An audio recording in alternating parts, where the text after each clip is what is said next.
Salut tout le monde, j'espère que vous êtes en forme. Aujourd'hui, je vais vous parler de la saisonnalité publicitaire. Globalement, qu'est-ce que c'est en fait? C'est selon les saisons en fait, quel type de pub marche bien, pour qui ça marche plutôt bien, et puis qu'est-ce que vous pouvez faire. Ça peut vous inspirer en fait pour vos futures pubs déjà de fin d'année et pour l'année prochaine, pour planifier en fait vos campagnes publicitaires. Si vous ne savez pas encore qui je suis, mon nom c'est Basel Kamel, je suis le fondateur de LBL Agency SARL, et ce qu'on fait c'est qu'on aide les petites PME à exploser leur chiffre d'affaires grâce à nos méthodes de marketing digital. D'ailleurs, si vous voulez travailler avec nous, vous avez un lien dans la description dans lequel vous allez pouvoir booker un meeting et dans lequel on va pouvoir discuter de vos besoins et de ce qu'on peut faire pour vous. Donc, on va commencer par le début d'année. Donc, qui dit début d'année dit forcément nouvel an. Et nouvel an, c'est la période des résolutions. Et du coup, évidemment, vous pouvez jouer là-dessus sur vos campagnes publicitaires. Les gens veulent faire des changements. Chaque année, ils veulent faire des changements. Et ça ne changera pas. Chaque année, ça sera pareil. Donc, du coup, on peut jouer vraiment sur nos campagnes là-dessus. D'ailleurs, les salles de sport, c'est d'ailleurs les business numéro 1 qui font des pubs pendant cette période parce que c'est le moment où les gens décident de changer leur corps. Et du coup, toute la campagne publicitaire tourne autour de ça pendant le mois de janvier. Vraiment, nouvelles habitudes, motivation, ce genre de choses, ce genre de message va clairement être rentable pendant la période de janvier. Et évidemment, tout ce qui est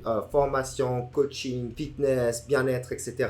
vont être le type de business qui vont justement avoir une grosse retombée sur leur publicité pendant cette période. Ensuite, on passe à la Saint-Valentin, donc en février. Là, vous pouvez clairement faire des offres de cadeaux, donc que ça soit en fait des expériences, etc. ou bien que ça soit des petits bijoux, des petits objets, des petits cadeaux que l'on s'offre en fait dans un couple. Donc concrètement, là aussi, c'est extrêmement intéressant de préparer quelque chose pour février. Si vous avez la possibilité de le faire, évidemment, hein, c'est pas tous les business qui sont concernés par tous les moments de l'année, mais là en l'occurrence pour la Saint-Valentin, tout ce qui est petits produits va être extrêmement intéressant, et aussi tout ce qui est expérience, donc je sais pas, tant de jours à tel endroit, etc., massage, blablabla, blablabla, des choses qu'on peut s'offrir dans un couple. Et du coup, concrètement là aussi les campagnes elles sont extrêmement intéressantes pour ce genre de business. Le printemps, on parle de mars-avril. Là c'est vraiment la période où les gens ils font des rénovations, où en fait on a pas mal de jardinage et des choses en fait qui se préparent.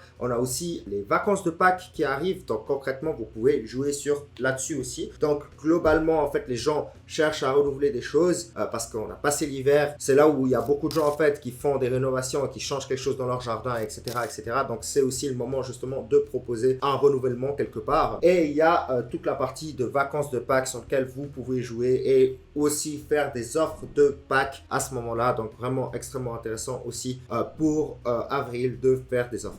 Ensuite, on arrive en été, juin et août. Là, alors, dépend les business, c'est très très calme, et dépend les autres business, ça peut aller très très vite. Si vous êtes dans les loisirs, dans les habitudes de consommation, etc., là, c'est clairement le moment de bombarder pour les pubs parce que tout le monde veut avoir du bon temps en été. Donc, concrètement, adaptez votre publicité à ça pendant cette période-là, ou coupez tout simplement vos publicités lorsque c'est pas le moment parce que vous n'allez pas avoir suffisamment d'audience pour récolter en fait des leads ou récolter des ventes. Donc, concrètement, ça dépend dans quelle niche vous êtes, mais si vous êtes dans tout ce qui est plaisir et divertissement, l'été est le meilleur moment pour lancer des publicités. Donc ensuite on a la rentrée en septembre, et là donc août pour les Suisses et septembre pour les Français, donc août un peu fin août pour les Suisses. Concrètement, alors là, c'est extrêmement intéressant pour certains types de business, et même par exemple aussi pour les salles de sport, c'est extrêmement intéressant aussi pour les salles d'arts martiaux. Là, typiquement, on travaille avec pas mal de salles d'arts martiaux pendant ce mois de septembre, et on a de très très très gros retombées parce que justement, c'est la rentrée scolaire. Et donc,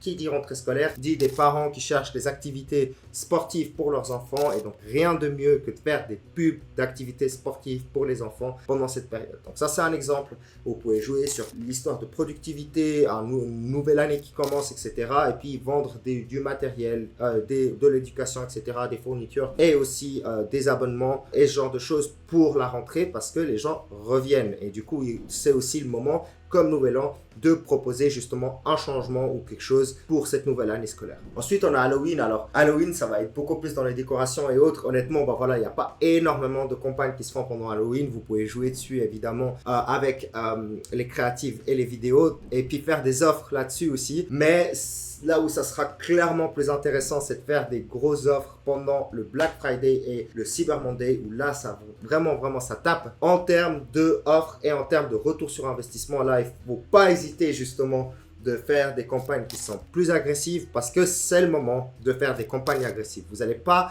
détériorer l'image de votre marque à cause du Black Friday parce que c'est propice à ça. Okay? Tout le monde s'attend à ce qu'il y ait des offres autant violentes et donc du coup, vous n'allez pas détériorer l'image de votre marque. Donc si vous voulez faire des grosses offres, c'est le moment ou jamais pendant Black Friday et en novembre. Et vous avez évidemment les fêtes de fin d'année et puis là, de nouveau, il ne faut pas hésiter à jouer avec les fêtes de fin d'année, faire des campagnes publicitaires et des offres qui tournent autour de ça. Vous allez avoir aussi des retours qui sont très intéressants, surtout si vous avez des offres avec des services ou des produits à la dernière minute. Qu'est-ce que j'entends par là? Évidemment, les gens, ils sont très occupés à la fin de l'année en termes de travail parce que c'est la fin de l'année et du coup, ils ont peu de temps. Et du coup, si vous offrez quelque chose de rapide, eh bien, c'est le moment de le mettre en avant. Vous dites, ouais, ok, livré en 1 jour, livré en 2 jours, machin.